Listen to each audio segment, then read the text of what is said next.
பருத்தியூருக்கு அப்புறமா வந்து கார்த்தி கட்டி பிடிச்சேன் படம் பார்த்துட்டு வீட்டுக்கு போய். சூர்யா கொடுத்த பில்டப் அளவுக்கு மெய்யழகன் படம் ஒர்த்தா? அவர் ப்ரொடியூசர், என்ன வேணாலும் சொல்லலாம். நம்ம இந்த படத்தை பார்க்கலாமா வேணாமான்றதா இந்த ஸ்பெஷல் ரிவ்யூல தெரிஞ்சுக்கலாமா? கையை உடைச்சு மாவு கட்டு போட்டு விட்டுறோம் ஓல்ட் மேன். ஏன் கை உடைச்சு மாவு கட்டு போடுவியா? உன் கல்யாணத்துல என்ன முன்ன நான் சொல்றேன். படத்தோட ஆரம்பத்துல அரவிந்த் சாமியோட குடும்பம் சொந்த வீட கிராமத்துல இழந்து சென்னைக்கு பொழப்பு தேடி போறாங்க. 20 வருஷத்துக்கு அப்புறம் சித்தப்பா பொண்ணோட கல்யாணத்துக்காக அரவிந்த் சாமி வேண்டா விருப்பமா மீண்டும் கிராமத்துக்கே வராரு. அங்க அவர் கல்யாணத்துல சந்திக்கிற முக்கியமான கதாபாத்திரம் தான் கார்த்தி. இவங்க 2 பேத்துக்குள்ள உரையாடல், கார்த்தி யாரு, ஏன் நமக்கு இவ்வளோ அன்பு தொல்லை கொடுக்குறான் அப்படின்றத கண்டுபிடிச்சாரா இல்லையா, அரவிந்த் சாமிக்கு ஏற்படுற மனமாற்றம் என்ன அப்படின்றதான் இந்த படத்தோட கதையே.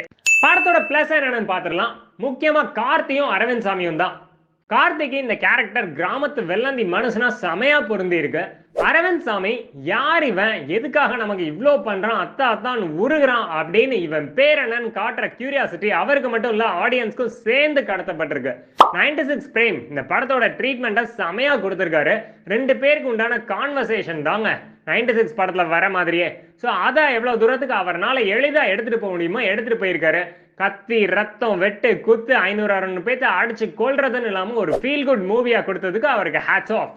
இதை தாண்டி கமலஹாசன் வாய்ஸ்ல வர ஒரு பாடல் செம பிளஸ். படத்தோட மைனஸ் என்னன்னு கேட்டீங்கன்னா லென்த் தாங்க. 3 மணி நேரம் கிட்டத்தட்ட படம் ஓடுது. ஈவினிங் ஷோ போய் பார்த்தோம், நைட் ஷோ முடிஞ்சு வெளில வந்த மாதிரி இருந்தது. அதுலயும் குறிப்பா செகண்ட் ஹாஃப்ல கார்த்தி அரவிந்த் சாமிக்கு போதிக்கிற காளமாட்டு கதை, சைக்கிள் கதை, கரிகால சோழன் கதையெல்லாம் ஆடியன்ஸை மண்டகாய விட்டுருச்சு. இதெல்லாம் கொஞ்சம் கிறிஸ்பா இல்ல வெட்டி எடுத்திருந்தா படம் இன்னும் சுவாரஸ்யமா வந்திருக்கும்.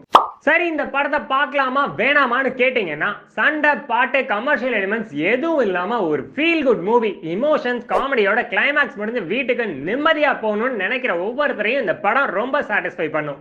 ஓகேங்க, படத்தை பார்த்து என்ஜாய் பண்ணுங்க. இதே மாதிரி இன்னொரு சூப்பர் வீடியோல சந்திப்போம். பாய். மறக்காம சர்ப்ரைஸ் பண்ணுங்க. தேங்க்யூ.